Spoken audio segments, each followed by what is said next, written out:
Morning peeps, good morning everyone. How's everyone doing? Hopefully you're all doing very, very well. Don't forget, hit that subscribe button. If you guys are new to the channel, don't forget as well to like and share the vids. All right, let's start this video by having an open and honest conversation. Let's talk about the reaction. I read every single comment on the Chisora-Pulev video I did yesterday, and I want to talk about it.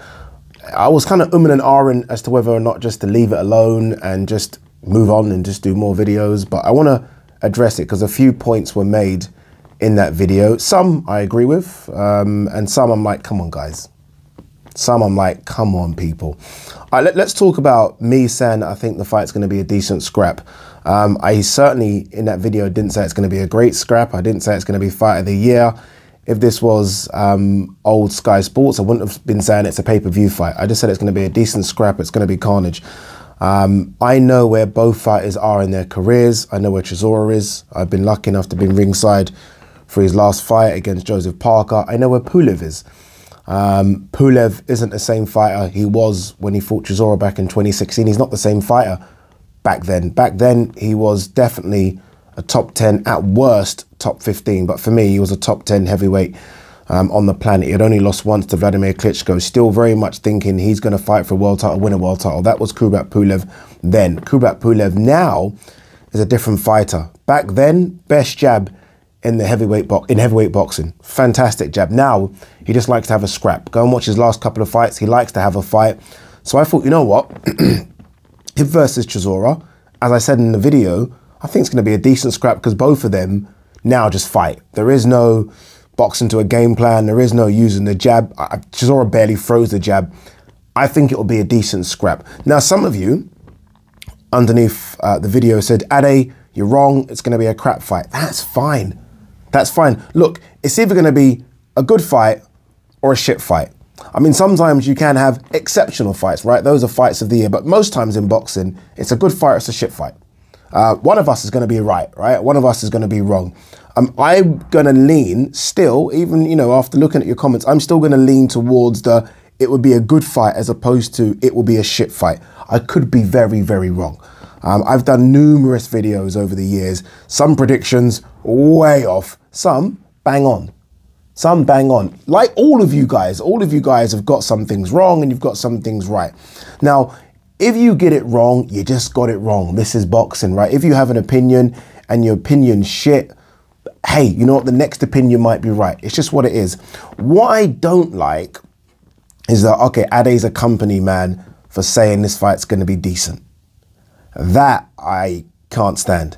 Because, and you know, it's funny because when Matchroom first asked me to work for them, Matchroom asked me to work for them about a year and a bit ago, the first time, maybe longer than that actually. And I said no. And the reason I said no is because I do this and I know, you know, I understand how difficult it is going to be to do this and be as open and as objective as possible if I work for Matchroom. So I said no to it. DAZN then reached out about 4 or 5 months later and asked me if they want to do something with them. And I was like, you know what, let's go and meet them. Let's go and see what they're talking about. And initially, it was only supposed to be a 1 day a week magazine show, me and Tony Bellew. At the time, I sat down with Tony Bellew, Carl Froch and Carl Frampton, and they chose Tony Bellew to be the person that I speak with. All of a sudden, they've given me more work. And I have to be honest with you, it has become a bit difficult because, you know, I like to be as honest and as open as possible on this channel, but at the same time, I do work for a broadcaster. I mean, I put myself in that position. You know, it is what it is.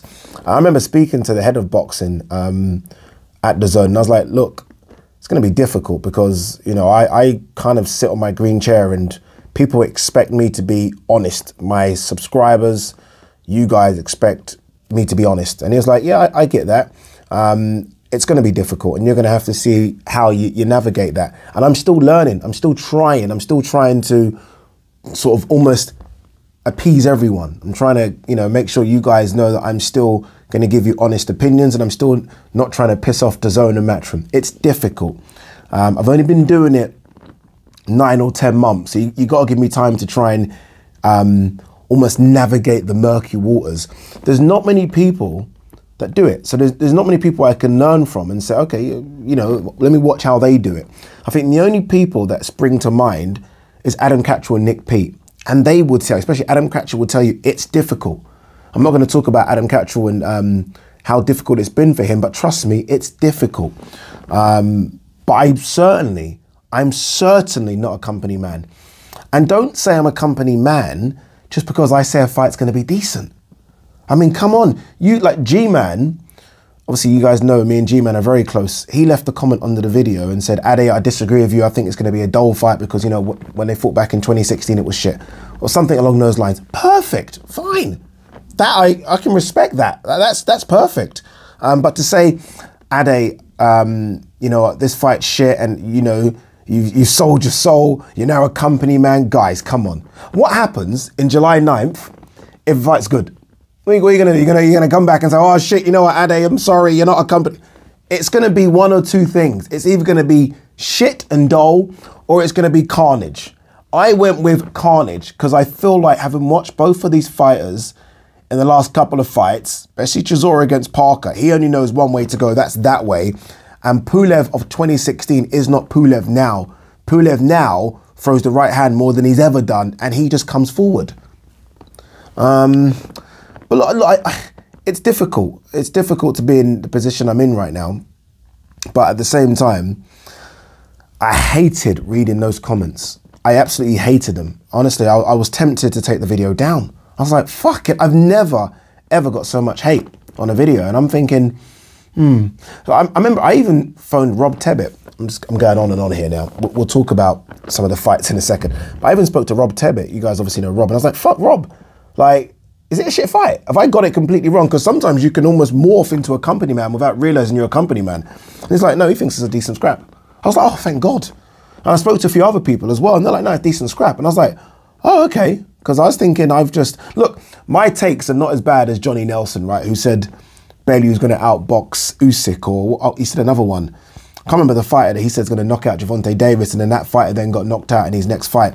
I'm not going to do that kind of shit. I'm not.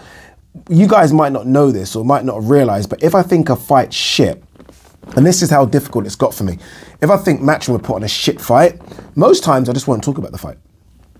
Because it's a difficult way to navigate. I'd rather just not talk about it. And not just because of Matchroom and DAZN, because of the fighters. I see them. I go to events and they're right there. I'm backstage with them. So if I think a fight is shit, most times I'm not going to just say like I used to and say, you know what, that fight is shit. I'm fucking next to him tomorrow. It's a bit awkward.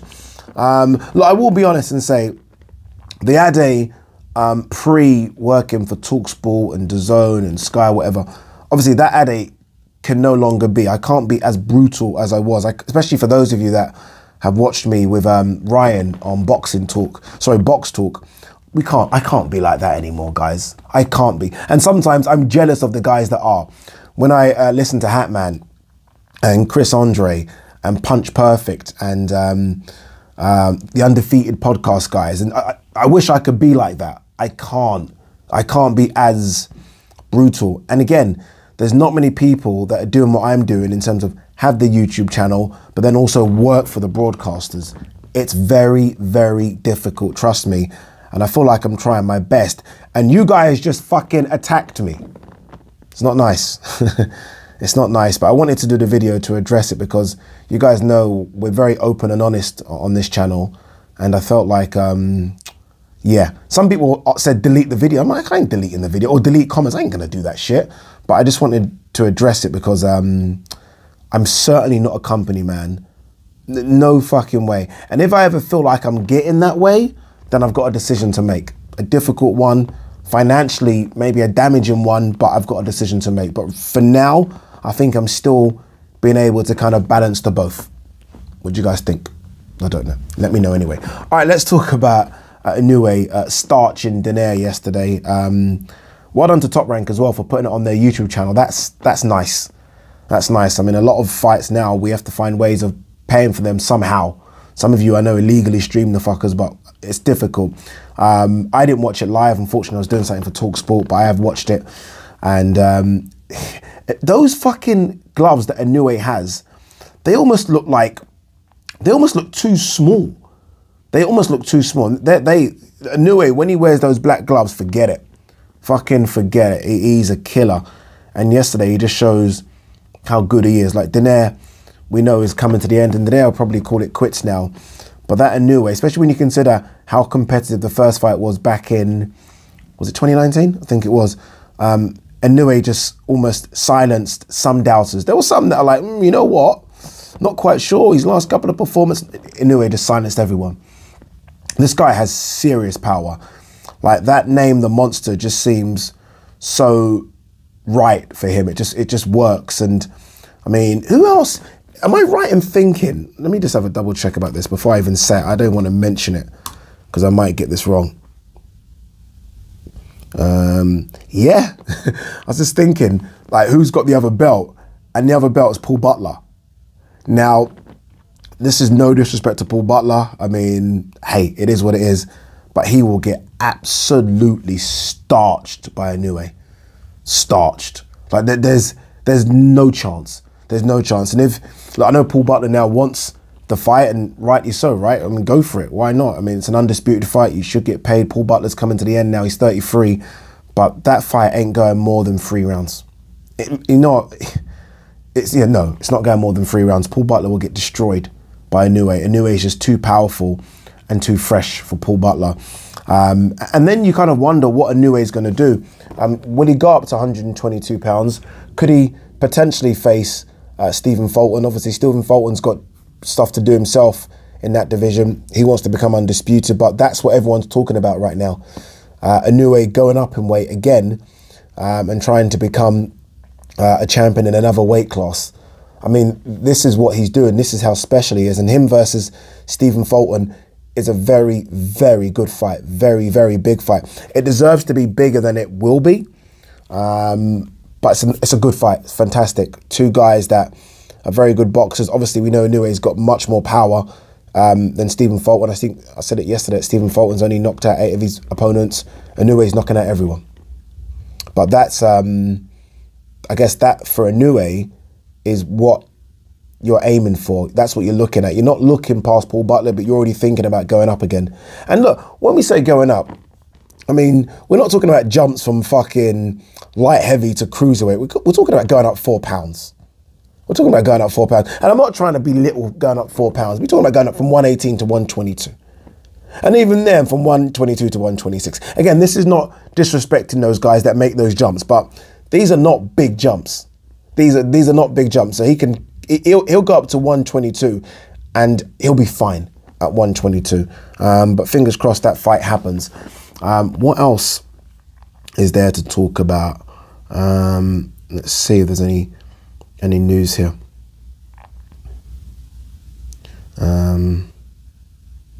A bit on like Ryan Garcia. Obviously, he's got Javier Fortuna, and I hope he's not looking past Fortuna, because all Oscar De La Hoya and Ryan Garcia seem to talk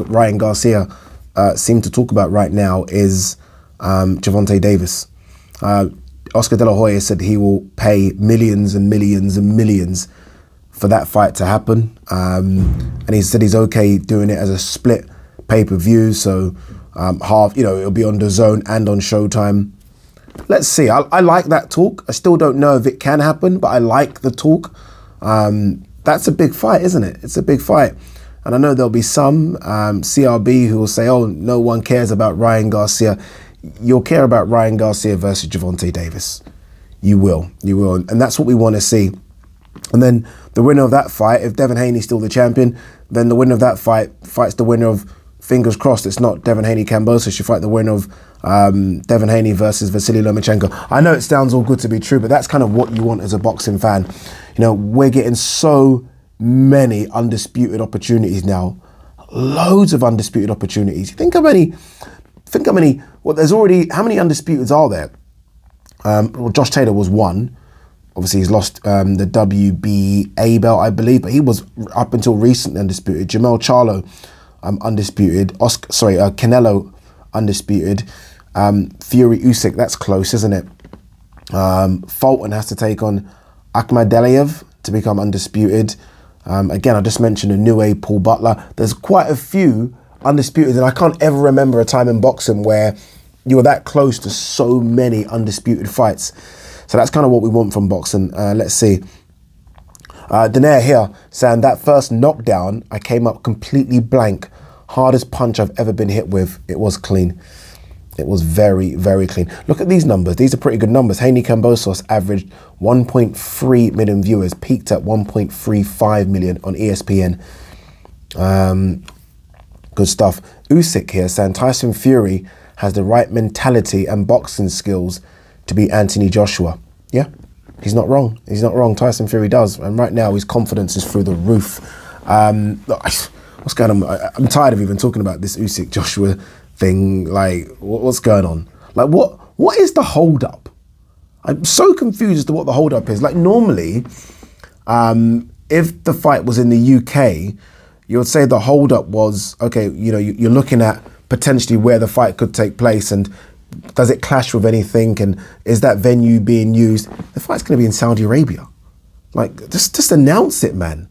Like, we're now, what's the date today? June 7th? what are we doing? What are we doing? It's taken far too long. Jesus Christ. What else? Anything else in there? Robert Garcia here on Joshua saying, I'm going to do whatever it takes to get Anthony Joshua to become champion again. Huh? You know, I spoke to Tony Bellew about that that Robert Garcia coming over to the UK, and I was like, don't you think that's wrong? And he's like, no, not at all. I mean, AJ is the boss. You know, Robert Garcia goes where AJ says he should go. And I get that, and I should have pushed back a bit more, because I wasn't disagreeing with that, but I was saying, where would it be better? What environment creates the best Anthony Joshua? And I think the environment that creates the best is him going away from home and Garcia being the best version of him. And Garcia will be the best version of himself in his own gym. In his own gym, with his own equipment, his own surroundings. And don't get me wrong, AJ will make sure he's got everything he needs, but it still won't be the same as his own gym where he's created so many champions. You know, I can't think of any other champion that's told him to go anywhere else, even within the US, let alone across the pond. Yeah, we shall see. What's this here? Conor Benn open to fighting Chris Eubank at 160. Let's not do that, please. Let's not. This is interesting. I have no idea. I don't believe Eddie Hearn with this bit, but Eddie Hearn says Taylor Serrano rematch not happening next. Claims Team Serrano don't want it. Come on now. You think Amanda Serrano don't want that fight next? Come on, stop it. Eddie, stop. Serrano will take that in a heartbeat. Jake Paul will take that in a heartbeat. I think what Serrano wants to do is to stay active, and I think she wants to fight on the Jake Paul undercard. Rightly so, right? Get your money now. Get as much money as you can now. And that means, I think the date that they had potentially for the rematch, she can't do because she wants to fight then. So I think maybe she's asking for it to be pushed a little bit. But don't say Serrano doesn't. Serrano was like a second away from knocking out Katie. She should want that fight again. 100% want that fight again. You know what we need to do now, I guess? With Inoue winning, let me quickly look at where the Ring Magazine, very quickly, pound for pound rankings. They might need to update this shit every week, because so much is happening in the is happening within the rankings, or fights close to that top 10 that are getting good wins, that you kind of need to evaluate it all again. So, for example, they've got Usyk number 1, Crawford number 2, Inoue number 3. Now, does Inoue jump after that win over Donaire? Does he jump over Crawford, who's not fought since Sean Porter? That's one thing. Does Devin Haney, who's not in the list now, get in the list because he's undisputed? I mean, you've got Loma at 7 in this list, which is interesting. Devin Haney's undisputed and unbeaten. Does he not jump? I mean, should he not be above Loma? I'm the biggest Loma fan in the world, but should he not? You got Stephen Fulton. He's coming off a really good win against Daniel Roman. Should he not be creeping in and around the top 10? So it's almost like this list needs to be reevaluated all the time. All the time. But look, we'll see. We'll see. There's a couple of big names not even on the list anymore. Golovkin's off it, which is interesting. Chocolatito's off it as well. All right, anyway, guys, what do you make of the what I said at the beginning? Leave your comments below. I really want to know your opinion because, again, I'm honest, you guys are honest, and it'd be nice to get your thoughts on what I just said. Let me know. Peace.